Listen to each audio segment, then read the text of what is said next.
Hello guys, how are you? I hope you're doing good. So today, as you like, it's a book.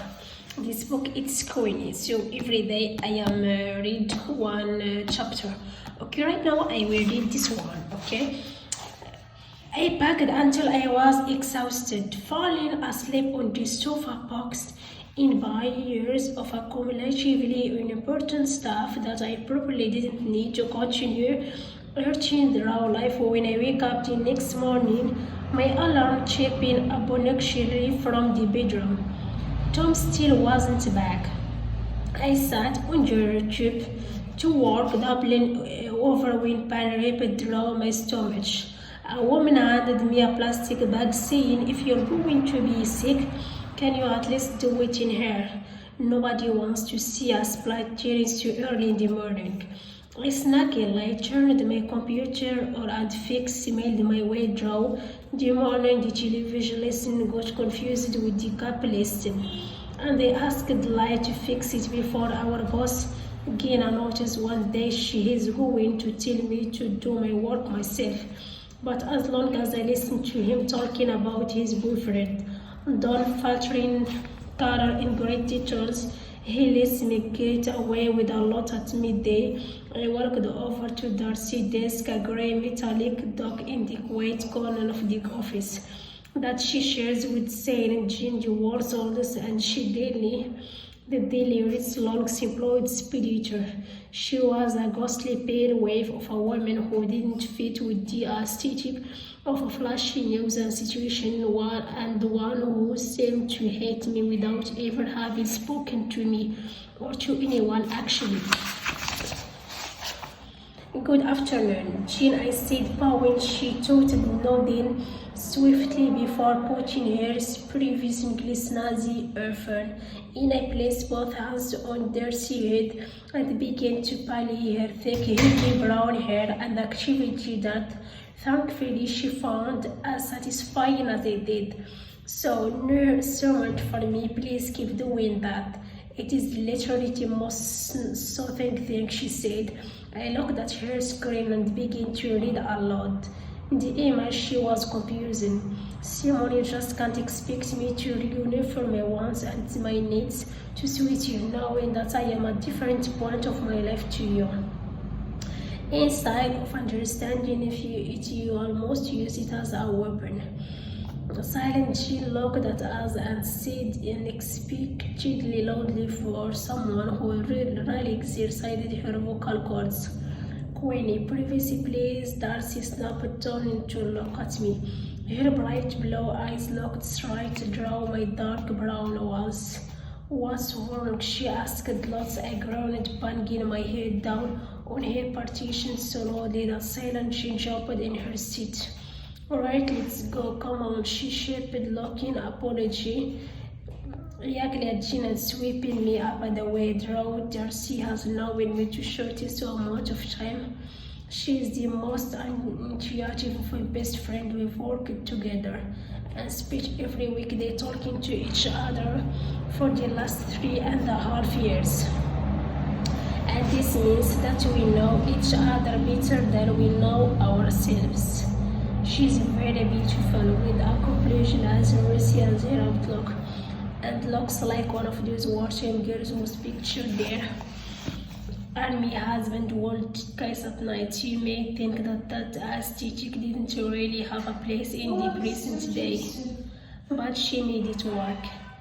Darcy bundled me to the lift, forcing me to step on the foot of a man I hadn't seen before. He was dressed in a tweed jacket with glasses. So, too big for a face that I would have thought was handsome if my entire brain wasn't concentrated on heartbreak. He looked at me and opened his mouth to complain, but instead stared until he looked down at his phone. "It's be alright, Quennie," Darcy whispered, putting her arm around my shoulder. "You don't even know what's wrong," I whispered back at her. "So you can say that." The lift zoomed to the ground floor and we bounded out. words of sadness and betrayal and abandon flying out of my mouth at 100 miles per hour. I just don't know what to do. Things have been so bad for such a long time.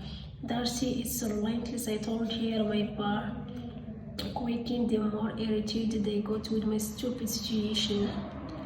We argue every single day about absolutely everything, so much that he started going back home to stay with his parents at the weekend, and when it's really bad, he stayed there in the weekend commute from Peterborough.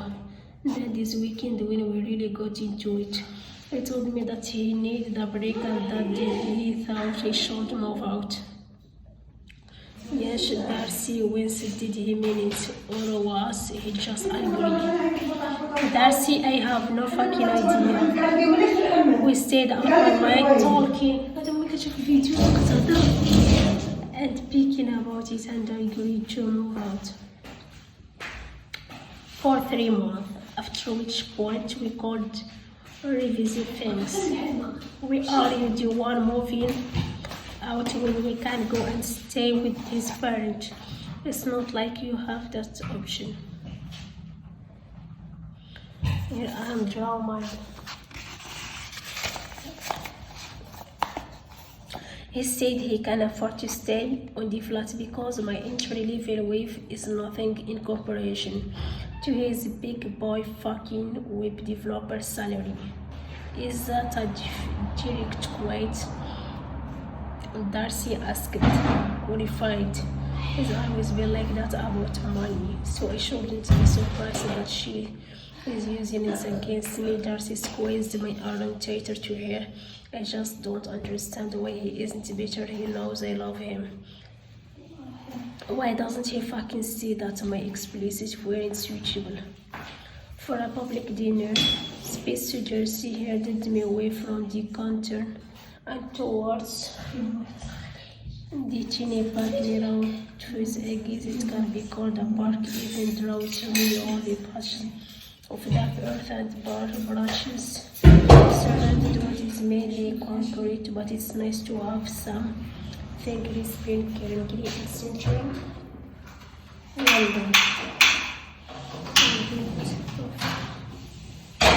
We shall stop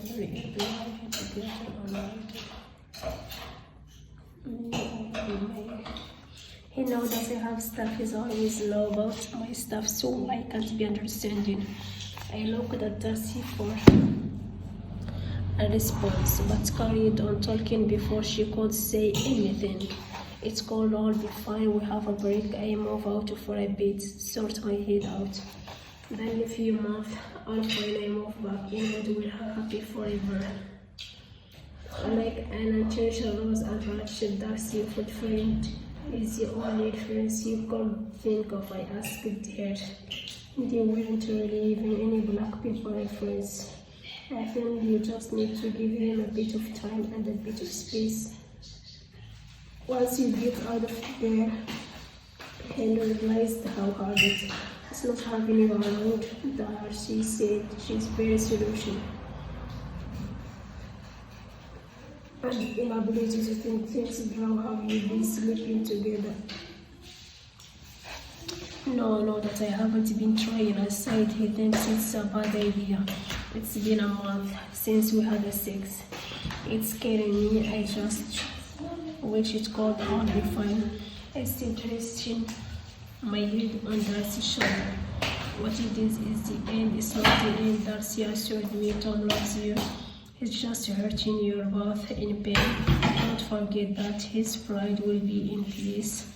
Because of this wall-break thing, men don't like to admit that they fight at anything, let alone relationships. I also suggested a break to Simon, and in response, he poked at her precision with his grips and then got his eyebrow pierced. Things will get better. Darcy visited her read.